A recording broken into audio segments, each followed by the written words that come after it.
नमस्कार स्टूडेंट्स, आज के लेक्चर में हम उसी टॉपिक को कंटिन्यू करेंगे जो कि था properties of Laplace transformation. Last lecture में हम डिस्कस कर रहे थे linearity property, time shift property and scaling property के बारे में। आज के लेक्चर में डिस्कस करेंगे सबसे पहले फ्रीक्वेंसी शिफ्ट के बारे में। Now what is the frequency shift properties for the Laplace transformation. So let's say I have function f of t और इसका अगर मैं लाप्लास ट्रांसफॉर्म फाइंड करता हूँ तो मुझे मिलता है उसका Laplace transform that is f of s. ठीक है, now I am interested to find out the Laplace transform of e raise to minus a t f of t. ये फंक्शन है हमारे पास। ठीक है, ये हमारा फंक्शन है जिसका लाप्लास ट्रांसफॉर्मेशन हमें फाइंड करना है। सो स्टैंडर्ड डेफिनेशन जो हमारी थी लाप्लास ट्रांसफॉर्मेशन की, फिर से आपको याद दिला दो, integration zero to infinite f of t e raise to minus s t d t. ठीक है, यहाँ पर एफ ऑफ टी की वैल्यू क्या है, ओनली एफ ऑफ टी नहीं है लेकिन क्या है, e raise to minus a t. So we are changing the frequency. ठीक है, सो यहाँ पर मैं लिखूंगा एफ टी की जगह पर e raise to minus a t f t, ये हमारा फंक्शन हो गया, multiply by e raise to minus s t and d t. Okay, very simple. इसका इंटीग्रेशन करेंगे तो क्या आएगा, अब एफ टी को मैं अलग से लिख सकता हूँ, integration zero to infinite f of t, और इसको अगर मैं लिख सकता हूँ e raise to minus s plus a multiply by t into d t. ठीक है, now this is nothing but, अगर आपको पता होगा, फिर से यहाँ पर मैं फिर से लिख रहा हूँ कि भाई Laplace transform of f of t is nothing but integration zero to infinite f of t e raise to minus s t d t. ठीक है, अगर हमारे पास फंक्शन एफ ऑफ टी है तो उसका लाप्लास ट्रांसफॉर्म ऐसा होगा। यहाँ पर आप देख रहे हैं कि यहाँ पर कौन सी टर्म है, सो that is nothing but F of S only. ठीक है, यहाँ पर एस है, लेकिन जब हम इस इक्वेशन की बात करते हैं, let's say this is equation number 1, इस इक्वेशन नंबर में एस की जगह पर है s plus a. So we can say this is nothing but the Laplace transform of s plus a. Okay, so therefore the Laplace transform of e raised to minus at multiply f of t can be obtained from the Laplace transform of ft by replacing this s by s plus a. ठीक है, हमें क्या करना पड़ेगा, इस s को replace करना पड़ेगा by s plus a. Okay, so this is known as the frequency shift or we can say frequency translation property of Laplace transformation. ठीक है, अब इसका एक एग्जांपल सॉल्व करते हैं। लेट्स से हमारे पास कोई फंक्शन है cos omega T, simple function, तो इसका लाप्लास ट्रांसफॉर्मेशन आपको पता है। ठीक है, कॉस ओमेगा टी है तो उसका क्या होगा, S divided by s square plus omega square. ठीक है, सो ये हमने लास्ट लेक्चर में किया है। अगर आपको अभी पता नहीं है, अभी आपने यही वीडियो पहले देखा है, तो पहले जाके लास्ट वाला वीडियो देख के आइए, उसमें मैंने बताया है कि what is the definition of Laplace transform और फ्यू प्रॉपर्टीज़ हमने डिस्कस की है, और इन्वर्स लाप्लास ट्रांसफॉर्मेशन के बारे में भी डिस्कस किया था। तभी मैंने आपको बताया था कि भाई कॉस ओमेगा टी है, कोई एक्सपोनेंशियल फंक्शन है, यूनिट स्टेप फंक्शन है, इम्पल्स फंक्शन है, तो उसका लाप्लास ट्रांसफॉर्मेशन क्या बनेगा। ठीक है, सो कॉस ओमेगा टी का क्या बनेगा, s divided by s square plus omega square. अब लेट से हमारे पास कोई फंक्शन है जो कि है e raise to minus a t cos of omega t. ठीक है, सो इसका लाप्लास ट्रांसफॉर्मेशन मुझे फाइंड करना है। तो यहाँ पर आप ध्यान से देखेंगे तो आपको पता चलेगा this is nothing but something like this only. ठीक है, we are changing the frequency. तो इसका लाप्लास ट्रांसफॉर्मेशन कैसा रहेगा, तो अभी हमने यहाँ पर फाइंड किया कि that will B Laplace transformation and we have to replace s by s plus a. ठीक है, सो इस वाले जो इक्वेशन है इसमें हमें क्या करना पड़ेगा, s की जगह पर क्या करना पड़ेगा, s प्लस a। अगर यहाँ पर माइनस a है so we have to s plus a, यहाँ पर अगर प्लस a है in that case we have to write s minus a। ठीक है, a can be minus infinite to infinite. Okay, a की कोई भी वैल्यू हो सकती है। सो इस केस में हम लिखेंगे तो बनेगा s plus a divided by s plus a whole square omega square. ठीक है, सो आप डायरेक्टली फाइंड कर सकते हैं with the use of frequency shift property. Okay, let us discuss one another property, that is nothing but time differentiation. ठीक है, अभी थोड़ा सा जल्दी मैं डिस्कस कर रहा हूँ सारी प्रॉपर्टीज़ के बारे में। जब भी हम हमारे जो इलेक्ट्रिकल सर्किट एनालिसिस के एग्जांपल सॉल्व करेंगे और उसमें इस प्रॉपर्टीज़ का यूज़ करेंगे, तब इसको इन डेप्थ में भी समझेंगे। ठीक है, इस लेक्चर में भी लास्ट में मैं डिस्कस करूँगा इसके एग्जांपल के बारे में। Let's say I have same function f of t, और इसका जब लाप्लास ट्रांसफॉर्म मैं फाइंड करता हूँ that is f of S. Okay, so now the Laplace transform of its derivative. So I am interested to find out the Laplace transform of our function or derivative of this function. So let's say this can be written as Laplace transform of df by dt. Okay, this is nothing but if अगर हमारे standard जो definition थी उसका use करके find करेंगे तो क्या मिलेगा, हमारा function df by dt multiply by e raise to minus s t d t. ठीक है, ऐसे ही करेंगे ना हम। नाउ लेट्स से हमारे पास दो चीज़ है यहाँ पर। सो यूज़ हम जो इसका इंटीग्रेशन करना होता है तो हम कैसे करेंगे, that is our classical method. Using our classical method, let's say u is equal to e raise to minus a t. So let us assume this is u and let's say this term is v। Okay, so v is equal to d f by d t, और इसका अगर हमें integration करना है, integration u v dx, तो हम कैसे करेंगे, u integration v dx minus integration u dash integration v dx dx। ठीक है, ये इंटीग्रेशन करेंगे तो आपको मिलेगा, इसमें हमें क्या करना पड़ेगा, u की वैल्यू रखेंगे e raise to minus a t, v की वैल्यू रखेंगे d f by d t. ठीक है, simply we are doing the integration of this term. Now this both the thing is variable, so in that case we have to do it like that only. ठीक है, सो इसका जब हम integration करते हैं तो हमें आंसर में मिलता है S F of s minus f of zero. ठीक है, हम जब यहाँ पर लिमिट है 0 टू इन्फिनिट तो उसको भी अप्लाई करना पड़ेगा। सो उसको अप्लाई करने के बाद हमें Laplace transform of our time differentiation term क्या मिल रहा है, s multiply by f of s minus f of zero. अभी एक चीज़ और करते हैं, let's say we are interested to find out the Laplace transform of second derivative of f of t. ठीक है, so second derivative of f of t will be d square f by dt square. ठीक है, so इसका भी Laplace transform हम find करेंगे। so अब v की वैल्यू क्या रहेगी, v will be, let's say this is v1 and v2 will be d square f by dt square। ठीक है, सो अब v1 की वैल्यू यहाँ पर रख दो, v1 into you integration dt करो तो आपको जो मिलेगा वो होगा S square F of s minus S F of zero minus F dash zero. ठीक है, इंटीग्रेशन आप इजीली कर सकते हैं, इसके लिए मैं टाइम वेस्ट नहीं कर रहा हूँ इसका इंटीग्रेशन करने के लिए। ठीक है, इस क्लासिकल मेथड को यूज़ करके आप इजीली किसी भी चीज़ का इंटीग्रेशन कर सकते हैं। लेकिन हमें अभी यहाँ से कुछ इन्फॉर्मेशन निकालनी होगी कि भाई हमारे पास फर्स्ट ऑर्डर डिफरेंशिएशन है तो क्या करेंगे, ऐसा कुछ मिल रहा है, सेकेंड ऑर्डर में ऐसा कुछ मिल रहा है। Now continuing in this manner we can opt the Laplace transformation of nth derivative. ठीक है, सो लेट्स से हमारे पास कोई nth डेरिवेटिव टर्म है, उसके लिए हमें फाइंड करना हो तो कैसे करेंगे, Laplace transformation of d raise to f d t n, and that can be written as s raised to n f of s minus s raised to n minus 1 f of 0 minus s raised to n minus 2 f dash of 0 minus so on, and the last term will be minus s raised to 0 f raised to n minus 1 0। अभी ये देखने में थोड़ा सा complex लग रहा है लेकिन ये बहुत इजी है। हम स्टार्ट कर रहे हैं s raise to n term से। लेट से हमारे पास सेकंड ऑर्डर डेरिवेटिव है, so in that case we will have to start from 2।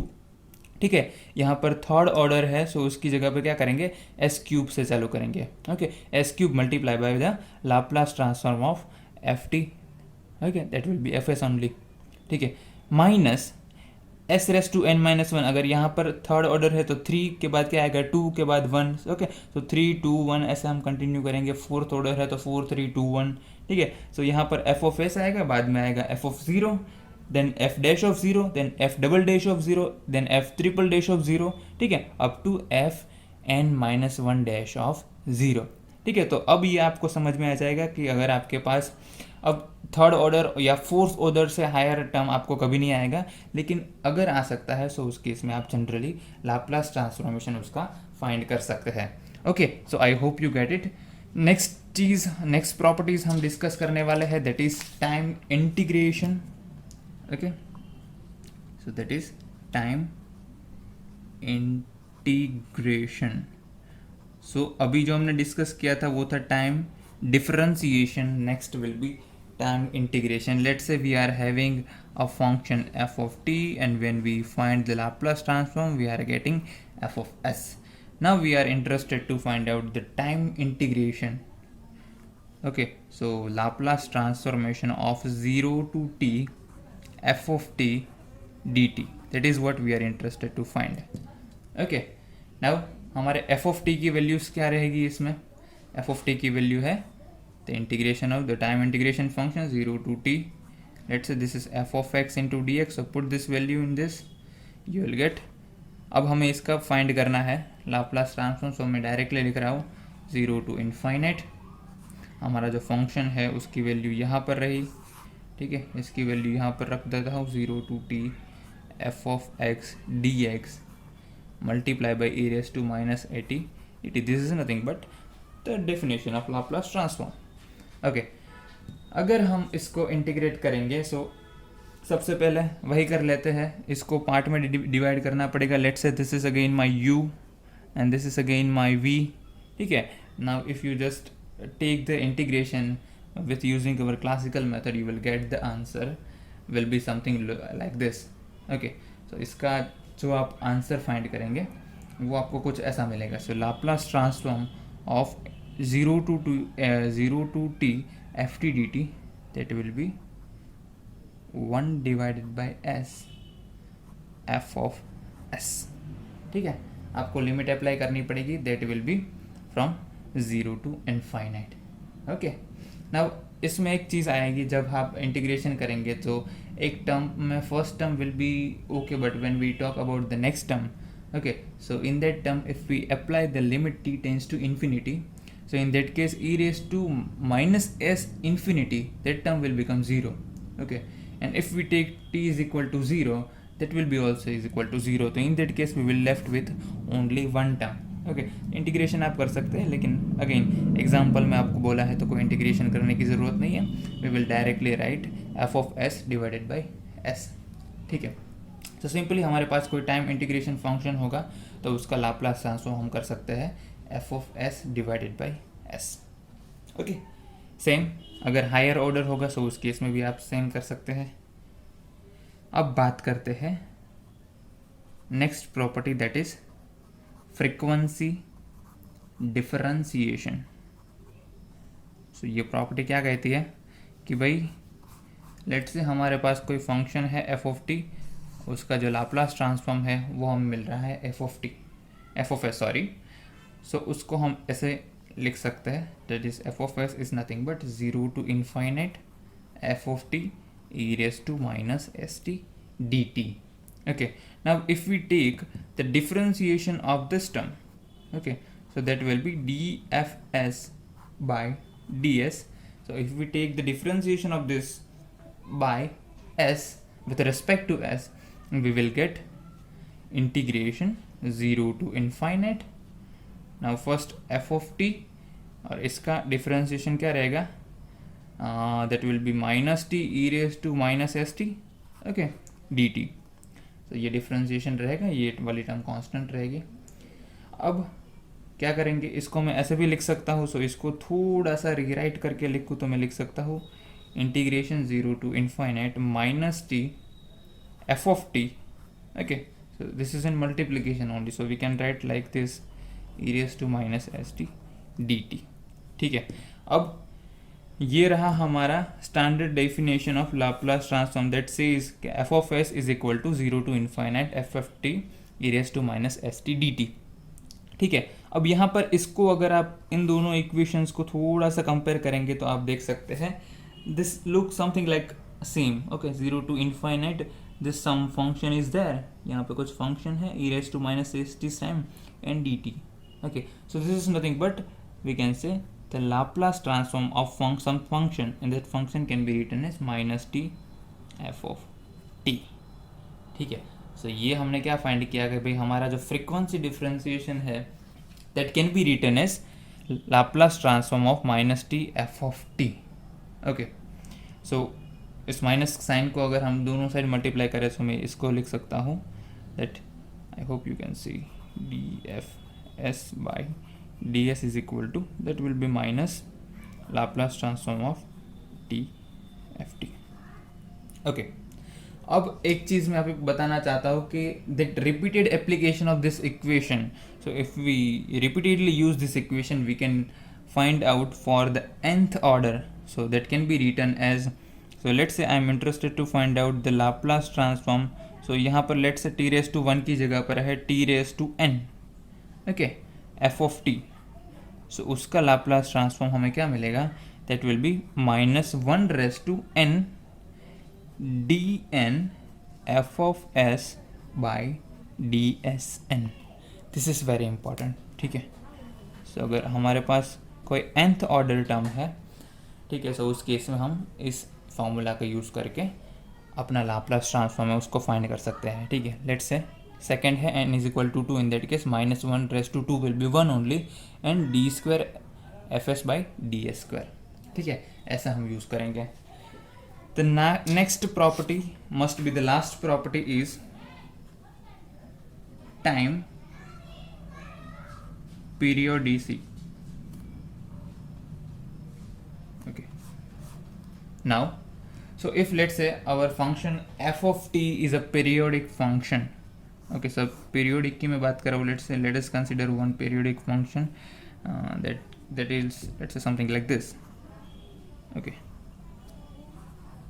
so this is 0, this is t, 2t, 3t. So after t time the function repeat itself. Okay, so you can see it is a periodic function.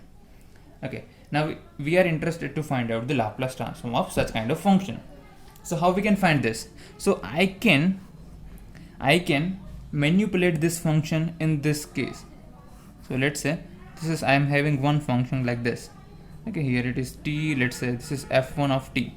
Okay, and this is 0 to t. My second function is f2t, and that is nothing but, so this is 0, this is t, here it is 2t. So this will look something like this. Okay, और हमारे पास जो तीसरा function है f3t वो कुछ ऐसा है 0t, 2t, and let's say 3t. Okay, so we can write that f of t, so our total function, this f of t is nothing but f1 of t plus f2 of t plus f3 of t. ठीक है, and so on. Let's say हमारे पास n number of this kind of, because this is a periodic function, so that will be repeat itself after up to n cycles. Okay, so that will be continuous. So we can write f of t is nothing but f1t plus f2t को मैं क्या लिख सकता हूँ. So हमने last lecture में जो properties पढ़ी थी टाइम शिफ्ट की, वो हम यहाँ पर अप्लाई कर सकते हैं. सो यहाँ पर आप देखेंगे हमारा जो फंक्शन है वो t से स्टार्ट हो रहा है और 2t पर ख़त्म हो रहा है. ठीक है, सो इसको मैं अगर ऐसा लिख सकता हूँ, आप ध्यान रखिए यहाँ पर, that is our f1 time shift will be t minus T.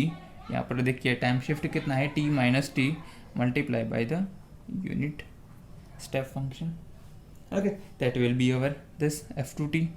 f3t को मैं कैसे लिख सकता हूँ, लेट मी राइट. सो f3t को मैं, let me use another pen, this is nothing but f1 minus, now अब मुझे कितना फेज शिफ्ट है, आई मीन टाइम शिफ्ट है, वो अप्लाई करना पड़ेगा. सबसे पहले t, अब क्या रहेगा, that will be 2t, that is 2 minus 2 t minus 2t multiply by u t minus 2t. Okay, and so on. ठीक है, ऐसा कुछ रहेगा हमारा function. Now we can say where f1t is same function f of t gated over the interval of 0 to t. Okay, so if we talk about 0 less than t less than t, capital T. In that case, our f of t can be written like, so f1t can be written as f of t multiply by u of t minus u t minus t.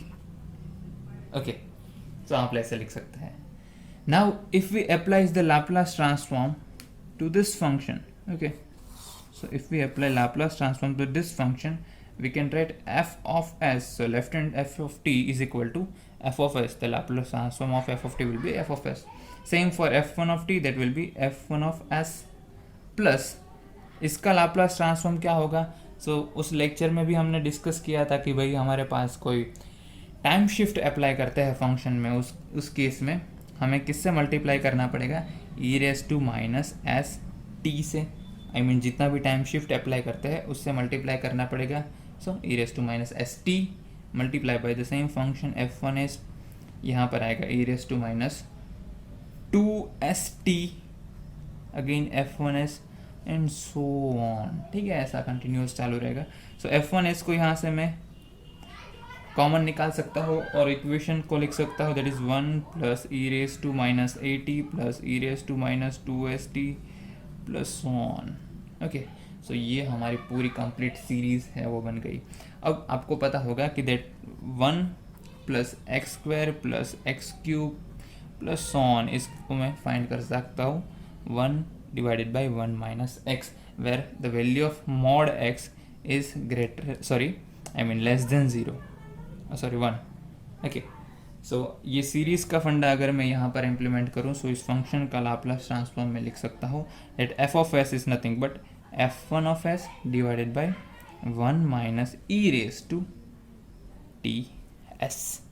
okay, so I hope you can see it. okay, where f1s is the Laplace transform of which term f1 of t. So in other word we can say f1s is the Laplace transform of ft defined over its first period only. okay, so यहाँ पर first period पर अगर हम function define करें उसका Laplace transform वो हमें मिलेगा f1 of s. So the above equation, so we are talking about this equation, shows that the Laplace transform of our periodic function is the transform of the first period of the function divided by 1 minus e raised to st. ठीक है, सो हमारे पास कोई periodic function है, उसका Laplace transform हमें find करना है. तो कैसे करेंगे, जो उसका फर्स्ट पीरियड है उसका हम लाप्लास ट्रांसफॉर्म फाइंड करेंगे, वो आएगा डिनोमिनेटर पे. ओके, सॉरी न्यूमरेटर पे. डिनोमिनेटर पे हम लिखेंगे 1 minus e raise to s t. Okay, so ऐसे हम फाइंड करेंगे कोई भी हमारे पास फंक्शन है उसका लाप्लास ट्रांसफॉर्म. नेक्स्ट लेक्चर में मिलेंगे तो बात करेंगे initial and final value theorem के बारे में. वो भी बहुत अच्छा टॉपिक है, बहुत इंपॉर्टेंट टॉपिक है. So see you guys next time. This is all about today's lecture. Thank you so much.